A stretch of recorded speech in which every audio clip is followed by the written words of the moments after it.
दोस्तों नमस्कार। नया नजरिया के इस एपिसोड में आपका स्वागत है।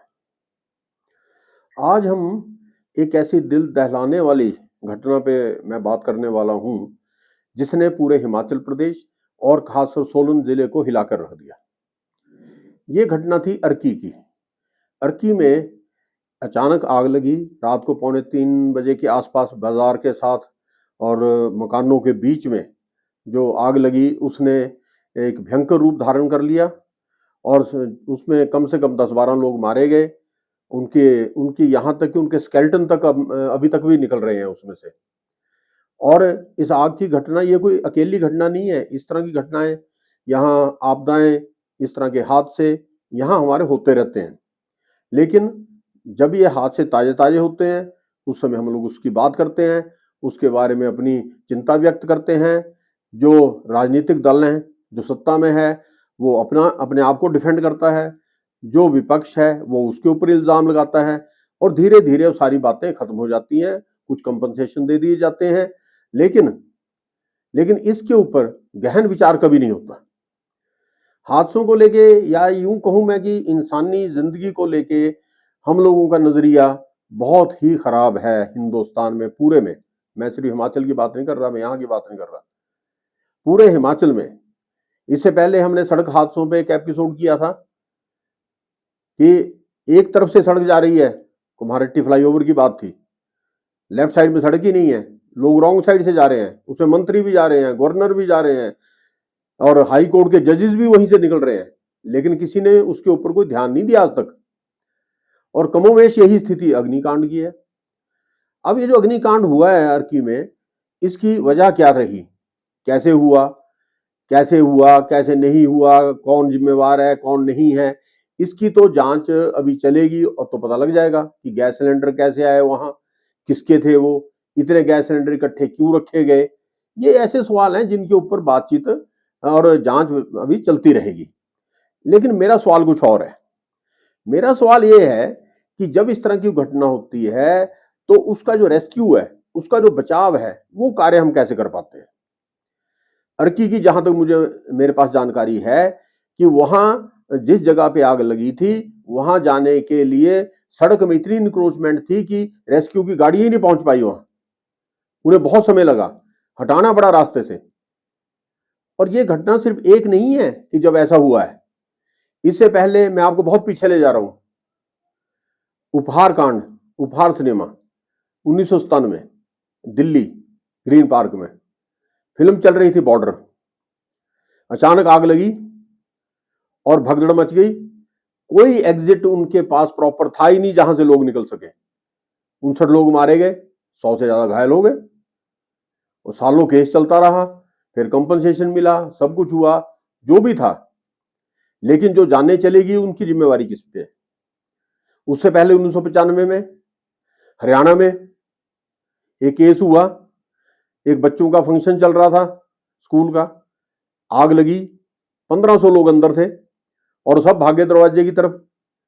डीएवी स्कूल का फंक्शन था और भागे दरवाजे की तरफ और एक ही दरवाजा था, उसमें 500 के करीब बच्चे मारे गए। उनमें से ज्यादातर वो थे जो भगदड़ में मर गए क्योंकि एग्जिट की कोई जगह ही नहीं थी। और जो वहां अंदर डेकोरेशन के लिए जो लगाया गया था, शामियाना वगैरह जो कुछ भी था उनका, वो सिंथेटिक था। एक मिनट में उसने आग पकड़ ली, सारे के सारा भागने का टाइम ही नहीं मिला किसी को। तो हम लोग कब तक इस तरह इंसानी जिंदगी से खेलते रहेंगे भाई। आखिरकार हमें सोचना पड़ेगा इसके बारे में कि आप जब इसके लिए डिजास्टर मैनेजमेंट की बात आती है, अब डिजास्टर मैनेजमेंट के नाम पे तो हमारे यहाँ कुछ नहीं, जिले में होता तो डिप्टी कमिश्नर को उसका चेयरपर्सन बना देते हैं, ना उस बेचारे ने कभी डिजास्टर देखा होता है, ना कोई पढ़ा होता है, ना उसकी कोई ट्रेनिंग होती है। अरे भाई ब्यूरोक्रेट जो हैं वो ब्यूरोक्रेसी के लिए हैं, टेक्निकल चीजों के लिए नहीं होते। इसके लिए प्रॉपर कोई डिजास्टर मैनेजमेंट पूरा एक डिपार्टमेंट होना चाहिए, उसके लिए कुछ काम करने वाले लोग होने चाहिए जो ट्रेंड हो। जैसे फायर फाइटिंग के लिए आप फायर ऑफिसर रखते हो, उनकी ट्रेनिंग होती है, सब कुछ होता है। इसी तरह जो डिजास्टर मैनेजमेंट है, अब डिजास्टर मैनेजमेंट का मतलब ये नहीं है कि जब घटना हो गई और उसके बाद आप वहां पहुंच गए जाके और आपने बचा लिया जी, कुछ को निकाल लिया, कुछ लाशें निकाली, कुछ सामान निकाला, ये नहीं है। इसके 4 स्टेप्स हैं डिजास्टर मैनेजमेंट के। जो लोग थोड़ा बहुत ही डिजास्टर मैनेजमेंट के बारे में जानते हैं या जिन्होंने थोड़ा बहुत पढ़ा है, उनको इस बात का पता है सबसे पहला होता है मिटिगेशन। मिटिगेशन का मतलब ये होता है कि आप किसी को कहीं बिल्डिंग बनाने के लिए इजाजत दे रहे हैं, कोई फैक्ट्री लगाने के लिए इजाजत दे रहे हैं, तो उसके लिए आप पहले ये देखेंगे कि यहाँ कोई आपदा के लिए कोई गुंजाइश तो नहीं है, पहली बात। दूसरी बात ये है कि उसके लिए अगर आपने उसको बचाना है उस चीज से, आपदा से, तो उसके लिए आप कुछ उसके लिए कुछ कानून बनाएंगे, कुछ बिल्डिंग के कोड्स रखेंगे, कुछ नॉर्म्स रखेंगे कि किस तरह की बिल्डिंग बनेगी, उसमें कौन सा मटेरियल लगेगा, कौन सा नहीं लगेगा, और इसके आसपास क्या रहेगा, कितनी जगह खाली रहेगी, कितनी भरी रहेगी। ये चीजें पहले बनती हैं और उसको कहते हैं मिटिगेशन। उसके बाद आती है प्रिपेयर्डनेस, उसकी तैयारी क्या है आपकी। आपने एक बस्ती बसा दी, आपने वहां मकान बना दिए, आपने वहां इंडस्ट्रियल एरिया बना दिया, लेकिन उसके लिए आपको ये देखना पड़ेगा कि भैया अगर कल को यहाँ कोई आपदा आ जाए, खासतौर पर अगर आग लगती है, क्योंकि आग से ज्यादा भयंकर आपदा यहाँ कम ही हुई है। वैसे तो अर्थक्वेक्स भी आते हैं, उससे भी नुकसान हो जाता है, लेकिन जो आग है, आग से बचने के लिए आपके पास क्या आपने पहले तैयारी की है उनको, उसके लिए आपने कोई ट्रेनिंग दी है वहां पर लोगों को, थोड़ी बहुत ट्रेनिंग सबको होनी चाहिए, फायर फाइटिंग का पता होना चाहिए सबको। और खास तौर पे मैं इंक्रोचमेंट्स पे आ रहा हूं। इंक्रोचमेंट्स पे तो बिल्कुल आपराधिक मामले दर्ज होने चाहिए।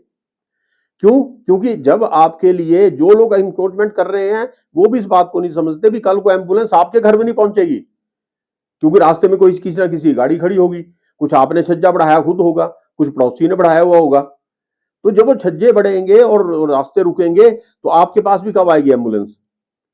कल को एम्बुलेंस की जरूरत है, इसकी अपने फायर ब्रिगेड की जरूरत है, किसी और आपको रेस्क्यू के लिए किसी की जरूरत है, तो कैसे करेंगे? उसके लिए कोई तैयारी नहीं होती हमारे यहाँ। और उसके बाद आता है फिर रिस्पॉन्स।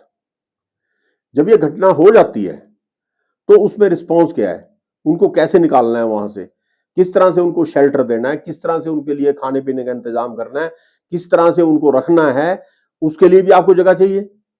आपने वहां से जब किसी को वहां से निकालना है किसी को, है, तो उसके लिए भी तो आपको जगह चाहिए। कोई ट्रक जाएगा, कोई बस जाएगी, कोई गाड़ी जाएगी, कोई जीप जाएगी, लेकिन आपने तो वहां जगह छोड़ी नहीं कुछ नहीं, क्यों आपने 2-2 फुट छज्जा दोनों तरफ से बढ़ा दिया, एक तरफ से इसने बढ़ा दिया, एक तरफ से उसने बढ़ा दिया, और जी वो बीच में रास्ता रुक गया। अभी हाईकोर्ट ने जो गवर्नमेंट की लैंड के ऊपर जो इंक्रोचमेंट्स हैं उसको लेके काफी सख्त हिदायतें दी हैं, फैसले दिए हैं, और इसलिए वो तोड़े भी जा रहे हैं। लेकिन ये सिर्फ गवर्नमेंट उस पर नहीं होना चाहिए, ये जो प्राइवेट लैंड हैं, जहां जहां पब्लिक को उसकी बात आती है, अगर कोई पब्लिक की सड़क है, चाहे मोहल्ले में है, चाहे किसी जगह पे है, चाहे किसी बस्ती में है, वहां पे इतनी जगह तो जरूर होनी चाहिए कि कम से कम एम्बुलेंस और फायर ब्रिगेड की गाड़ियां वहां तक जा सकें, जो कि हमारे यहाँ नहीं होता। हमारे यहाँ जगह कागजों में जरूर होगी, एनओसी भी मिले होंगे, लेकिन जब आप उसको व्यवहारिक रूप से देखेंगे तो उससे आधी सड़क भी नहीं होती वहां पे। अब इसमें थोड़ी सी चिंता आती है इस बात की कि भैया ऐसा क्यों नहीं होता, लोगों को क्यों नहीं रोकते, आप क्यों नहीं करते। तो इसके लिए जो मुझे लगता है कि हमारे जो निकाय हैं, स्थानीय निकाय, जैसे पंचायत है, म्यूनिसिपल कमेटी है, कारपोरेशन है, और बाकी इस तरह के जो इदारे हैं, उनकी प्रॉब्लम ये है कि उन्होंने लेनी होती है वोटें।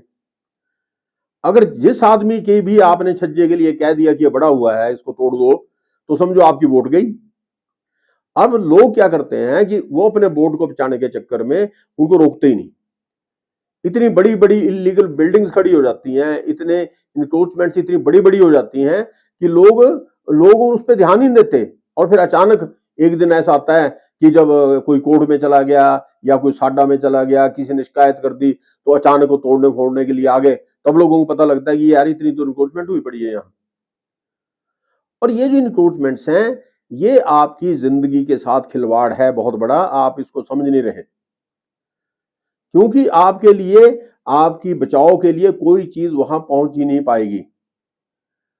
तो इसलिए सरकार को और स्थानीय निकायों को और जो अदालतें हैं, जो इसके ऊपर कोई पब्लिक इंटरेस्ट लिटिगेशन आती है, कुछ एप्लीकेशन डालते हैं और करते हैं, तो उस पे सारे के सारे जो फैसले हैं वो ऐसे होने चाहिए कि सख्ती से होने चाहिए और वो लागू होने चाहिए।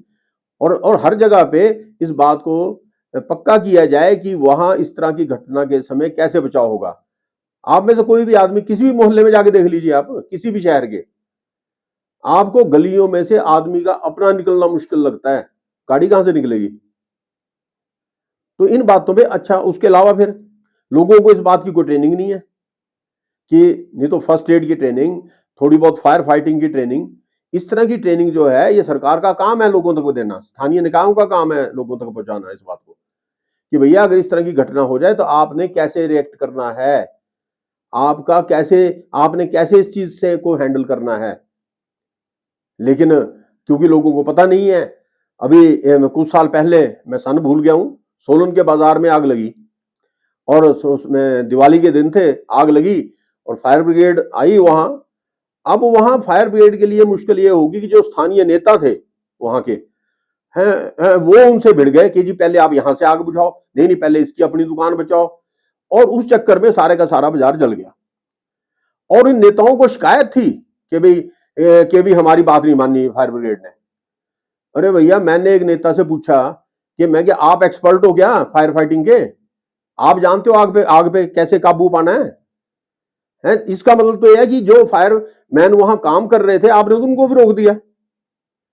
और इसमें कसूर नहीं है, लोगों को ये लगता है कि हम सारे के सारे विशेषज्ञ हैं, हमें सब पता है कि क्या होगा। जिस तरह यहाँ हर आदमी डॉक्टर होता है ना हमारे, किसी को भी कह दो तो हर एक आदमी कोई ना कोई दवाई बता देगा आपको। लेकिन ये चीजें गंभीर हैं। तो मेरे हिसाब से स्कूलों में बच्चों को और सिविल डिफेंस के तहत आम नागरिकों को इस तरह की ट्रेनिंग देनी चाहिए कि भैया अगर इस तरह की आपदाएं आ जाएं तो उसके बारे में क्या करना चाहिए। आज इस एपिसोड में मैं इतना ही बताऊंगा। इसके आगे की जो जानकारी है उसको लेके मैं अगले एपिसोड में हाजिर होऊंगा आपके सामने। अब मुझे इजाजत दीजिए। हमारे इस चैनल को देखिए, लाइक कीजिए, शेयर कीजिए, सब्सक्राइब कीजिए। Thank you.